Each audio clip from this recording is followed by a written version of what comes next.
कस्तूरी तिलक गोपाल चूड़ामणि रामाय रामभद्राय रामचंद्राय वेधसे रघुनाथाय नाथाय सीताय पतये नमः। श्री राम राम रघुनंदन राम राम श्री राम राम रणकरकश राम राम श्री राम राम शरणं भव राम राम। राधे मेरी स्वामिनी मैं राधे को दास जन्म जन्म मोह दीजियो श्री वृंदावन को वास।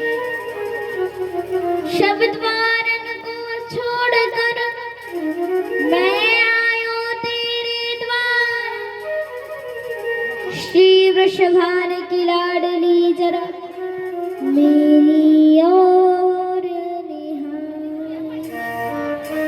जय जय श्री राधा रमण जय जय नवल किशोर जय गोपी चित चोर प्रभु जय जय माखन चोर।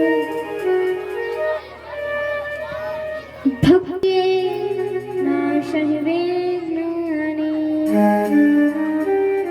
गुरुर्ब्रह्मा गुरुर्विष्णु गुरुर्देवो महेश्वरा गुरुर्साक्षात् परब्रह्म तस्मै श्री गुरुवे नमः।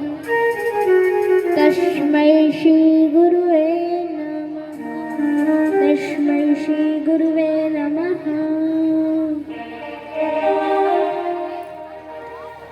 बोलो कृष्ण कन्हैया लाल की जय हो। राधा रानी सरकार की जय श्री। आइए हम सभी भक्तगण मिलकर के 2 मिनट के लिए हरि नाम का प्रभु नाम का भगवान नाम का भक्ति भाव के साथ आश्रय ले लेते हैं। बोलो राधा रानी सरकार की जय हो। तेरे रंग में रंगा रिजवाना मिले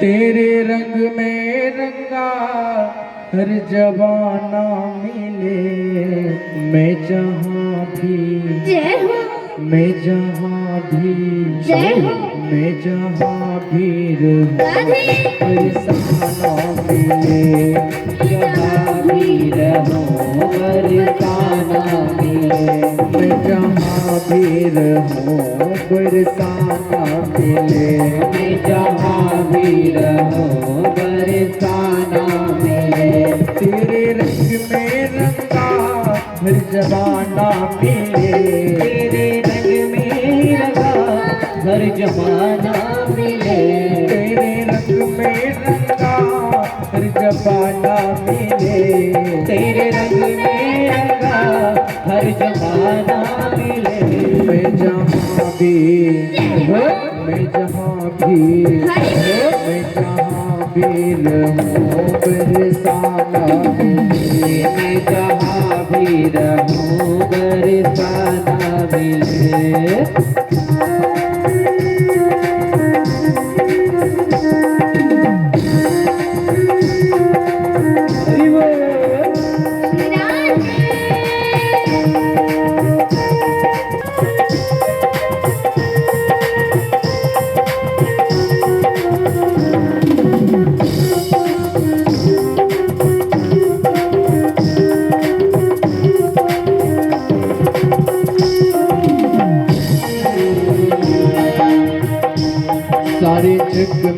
तेरा ही तो एक नूर है।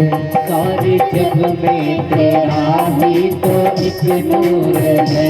मेरा कान्हा भी कितना ही मशहूर है। मेरा खाना भी तुझसे ही मशहूर है। सारे जग में तेरा ही तो एक नूर है। सारे जग में तेरा ही तो एक नूर है। मेरा कान्हा भी तुझसे ही मशहूर है। मेरा गाना भी तुझसे ही मशहूर है। बंदी किस्मतें हैं वो जो तुझसे दूर है। तेरे नाम का है मस्ताना मेरे, तेरे नाम का है मस्ताना मेरे।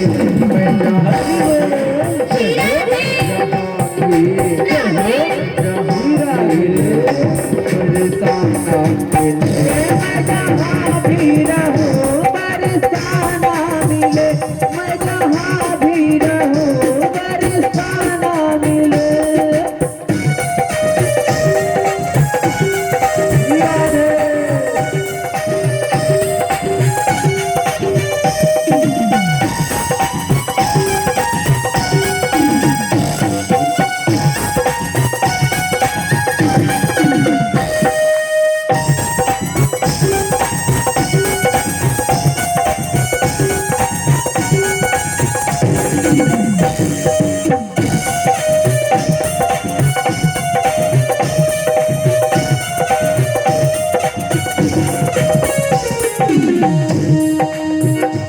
तेरी रहमत के गीत गाने आया हूँ मैं।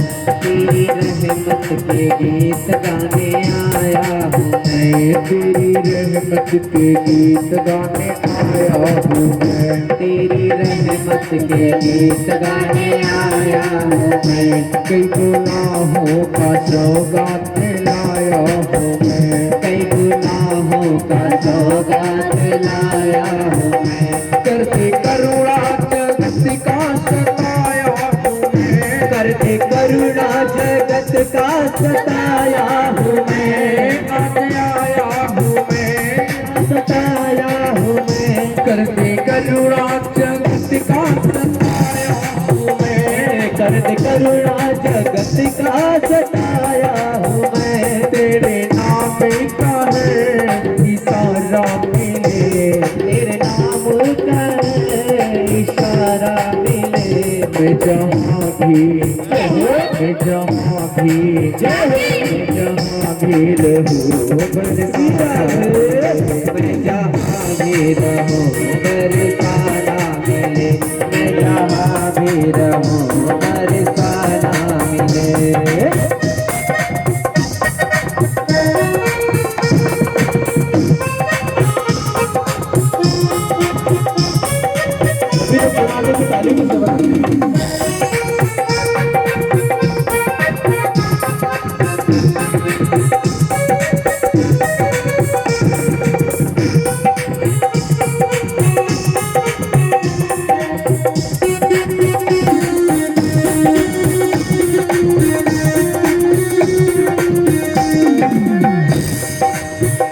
तेरा बरसाना राधे मेरी जान है।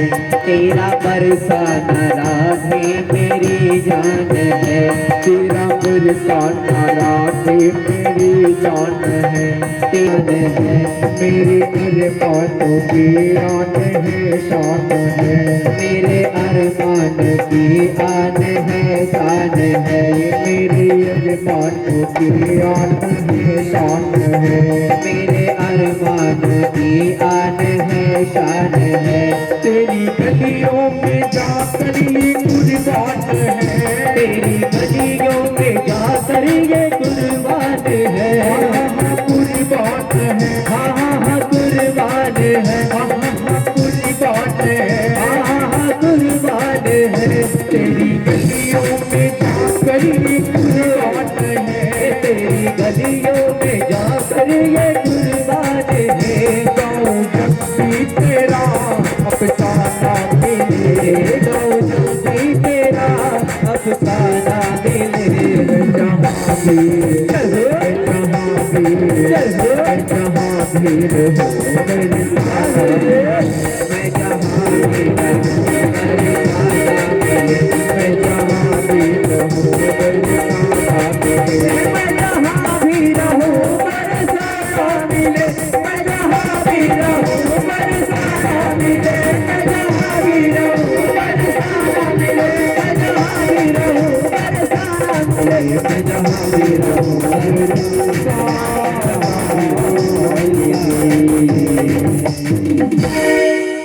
बोलो कृष्ण कन्हैया लाल की जय हो, राधा रानी सरकार की जय हो।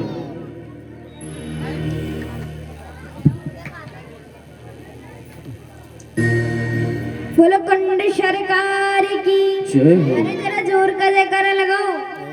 बोलो हनुमंत लाल की जय हो, श्रीमद् भागवत महापुराण की जय हो। अभी आवाज नहीं आई। और कृष्ण कन्हैया लाल की। कल आप सभी भक्तों ने सुंदर ध्रुव चरित्र की कथा को श्रवण किया था। आज हम प्रहलाद चरित्र की ओर चलेंगे। देखो भक्तों, मैं आपसे एक बात कहूं, यहाँ इस गांव के कर्री के जो भक्त हैं, धन्य हैं ऐसे भक्त जिन कमेटी वालों ने इस कथा को करवाया है। तो उन्होंने यहाँ चटाई इसलिए नहीं बिछवाई थी कि यहाँ कोई बैठे ना, लेकिन हमारी माताओं ने अपने कपड़ों का भी ध्यान नहीं दिया कि हमारे कपड़े गंदे हो रहे हैं कि नहीं हो रहे हैं। चटाई नहीं बिछी, नीचे ही बैठ गए। रस का ध्यान दिया, कितना कथा में रस मिल रहा है। धन्य है जो कर्री के भक्त माताएं। यहाँ के भक्त बड़े अच्छे हैं, कितने अच्छे से कथा को श्रवण करते हैं। चटाई भी नहीं बिछी फिर भी बैठ गई माताएं। तो ऐसे भक्तों के लिए, ऐसे माताओं के लिए एक बार जोरदार ताली।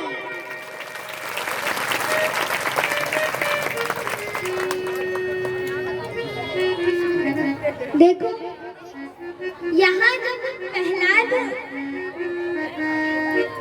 जी भगवान के धाम को गए, ऐसी सुंदर कथा को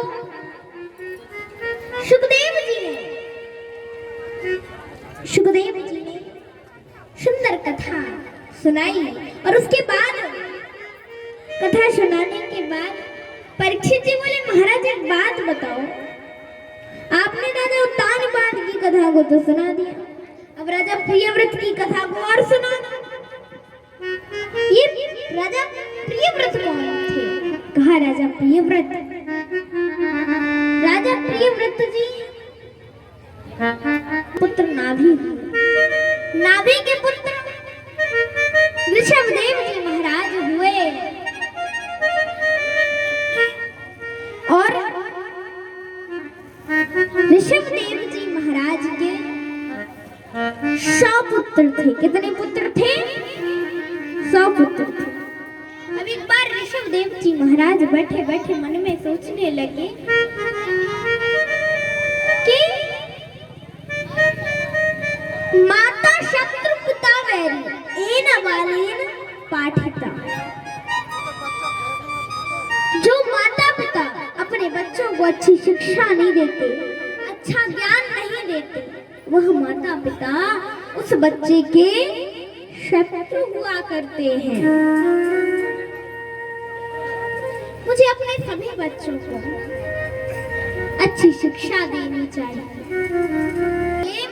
सभी बालकों को बुलाया, कहा बेटा, अरे बच्चों देखो, अच्छी संगति करो, संतों की संगति करो, क्योंकि बच्चों बुरी संगति जी के प्राण ले लेती है।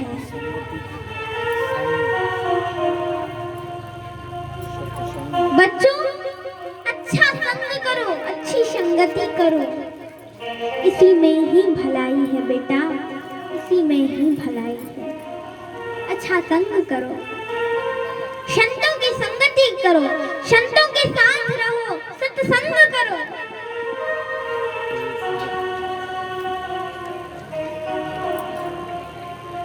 संतों की आज्ञा का पालन करो, सत्संग सुनो। बहुत समझाया बच्चों को और समझा करके वहां से जंगल की ओर चले गए। अपना राजपाट अपने सबसे बड़े पुत्र भरत को दे दिया। उनके सबसे बड़े जो पुत्र थे उनका नाम था भरत। और देखो, भरत जी के नाम से ही हमारे इस देश का नाम पड़ा भारत देश।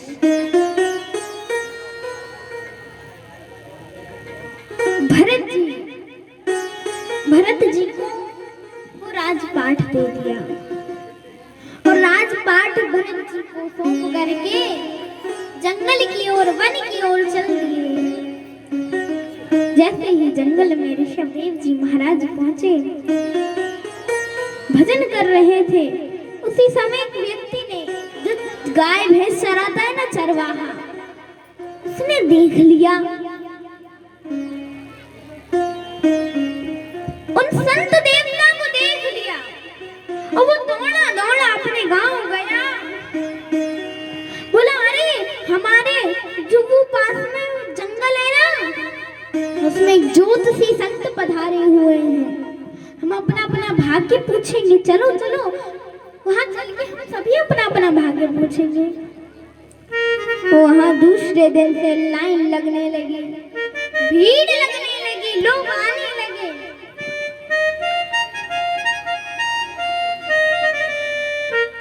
और सभी अपना अपना भाग्य पूछते। कोई कहता, महाराज हमारी दुकान चलेगी कि नहीं चलेगी? महाराज ऐसा आशीर्वाद दे दो कि हमारी दुकान चल जाए। कोई कहता, महाराज हमारा घर बनेगा कि नहीं बनेगा? कब बनेगा हमारा घर? ऐसा आशीर्वाद दे दो कि हमारा घर बन जाए।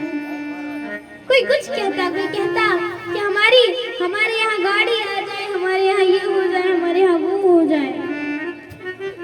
उसी लाइन में लग के एक बहू रानी आई। वो क्या बोली, महाराज मुझे आपसे कुछ नहीं पूछना, बस इतना पूछना है, बस इतना बता दो महाराज, हमारी सास मरेगी कि नहीं मरेगी, कब मरेगी? ऋषभदेव जी बोले, देखो मैं यहाँ किसी की सांस मारने या जिंदा करने नहीं आया हूँ। मैं यहाँ किसी की सांस मारने या जिंदा करने नहीं आया हूँ। मैं यहाँ किसी का घर बनवाने या तोड़वाने नहीं आया हूँ। मैं यहाँ किसी की दुकान चलवाने या बंद करवाने नहीं आया हूँ। मैं यहाँ किसी की गाड़ी खरीदवाने या बिकवाने नहीं आया हूँ। मैं तो यहाँ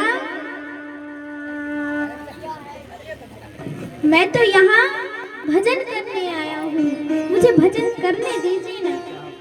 बोले, भजन? कोई नहीं माना। दूसरे दिन से और भीड़ लगने लगी। ऋषभदेव जी को एक उपाय सूझा। ऋषभदेव जी ने क्या किया? ऋषभदेव जी महाराज ने अपने सभी वस्त्र उतार करके एक साइड रख दिए और चमचमाती हुई धूल में, गरम धूल में, चिलचिलाती हुई धूप में लेट गए। तो इतना बड़ा पत्थर मुख पर रख लिया। अब कोई भी वहां आता ना तो वो उसे ऐसे धूल फेंक के मारते। वो कहते, जो भी आता है क्या कहता है, अरे ये अपना भाग्य तो सुधार नहीं पा रहा है, हमारा भाग्य क्या सुधारेगा? ऐसे सब लोग चले जाते। अब कोई नहीं आता उस जंगल में, कोई भी नहीं। सब शांति हो गई, जैसे पहले शांति थी ऐसी शांति हो गई। कुछ दिन बाद ऋषभ देव जी ने उस पत्थर को हटाया। बोले भला हो इस 250 ग्राम पत्थर का, भला हो इस 250 ग्राम पत्थर ना का, कम से कम इसने मेरी जान तो बचाई। उठे और भजन करने लगे। कुछ दिन बाद उनके लिए विमान आया। वो विमान में बैठ के भगवान के धाम को गए। और जब वो जा रहे थे तो फिर से उस चरवाहे ने देखे। अब दौड़ा दौड़ा गांव पहुंचा। बोले अरे अपने महाराज से बोला, एक बार महाराज